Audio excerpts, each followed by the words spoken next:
Now, let's talk about something that, regrettably, we were talking about last week on the programme, because only last week we had somebody from Tendring Council coming on the programme saying, for heaven's sake, don't go into the water without, taking very great care, because it's going to be blooming cold. Even though the weekend's going to be great, it's going to be blooming cold.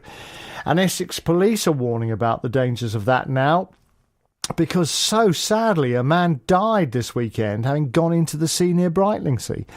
He was 59 years old. He'd been trying to save his dog, as far as we can see. Officers say that the water can be much colder than expected at this time of year, which is exactly what they were saying from Tendring last week on the programme. Well, Tim Ash is from the RNLI in the east of England, and earlier he told me just how dangerous outdoor waters can be.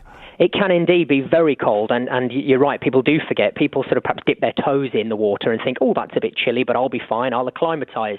But there's actually a condition known as cold water shock, which kind of does what it says on the tin. If someone goes into the water, they can suffer a quite extreme reaction to the water and to the cold. And how common is that?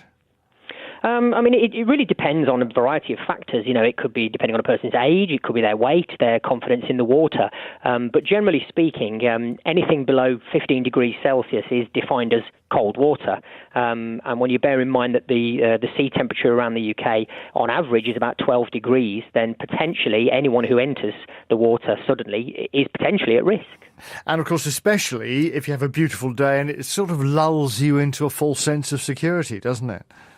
It does. We've all been there, as soon as the sun comes out, because we're English. We have to embrace that when it happens, and we tend to flock to the seaside or indeed to any body of water. And quite often, when we get really hot, we think, "Oh, a nice dip, cool me down." But it's exactly the kind of cooling down that you don't want when you get cold water shock.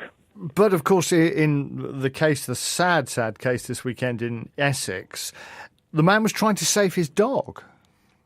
We're not sure exactly what the circumstances of that individual gentleman, was.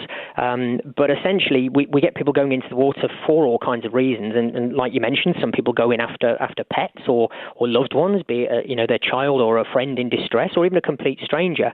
But the thing to remember is that it can be extremely serious. So in terms of the science behind it, a lot of people don't necessarily realise that what happens is the cold water effectively doesn't just make you sort of think, oh, that's chilly. It effectively causes your blood vessels in your skin to sort of close up.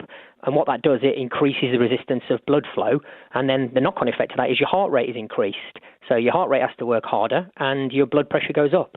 So in extreme cases, cold water shock can actually cause heart attacks, even in relatively young and healthy people. Tim, we are surrounded by water in this country, and of course Essex, we have a huge coastline. How do we get people to respect the water more, do you think? Well, that's an interesting phrase, because that's actually the name of the RNLI's annual safety campaign. It's called Respect the Water, and that's exactly what we're trying to get people to do. And it's really quite straightforward. It's just sort of educating yourself and your loved ones about the water before you go on or in the water. So, for example, one really simple thing is to just Google sea temperature, ideally to the location where you're going on the coast. And there's a number of websites that can do that. I had a look just before we spoke, and the average sea temperature off the coast of Essex today is about 12 degrees. And we also say to people, if you're going to spend a lot of time in the water, then consider a wetsuit. Everyone knows how well they serve the purpose of insulating your body. Or indeed maybe a flotation device, because even if you don't suffer a heart attack with cold water shock, what it can do is give you that sort of gasping reflex, and you sort of suck in for breath very rapidly. And if you're in difficulty and you can't relax, then obviously you can inhale water then, and then you're getting really into the danger zone. So this is the beginning of the summer. Are you going to be busy? I guess you are throughout the whole summer. Yeah, the summer is always a very busy period for the charity.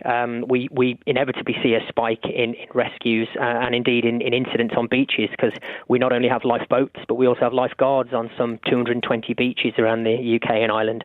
So inevitably, rescues do go up. But of course, we're also there and trying to prevent people getting into trouble in the first place by giving advice and doing patrols and just trying to encourage and educate people to sort of think before they go in the water.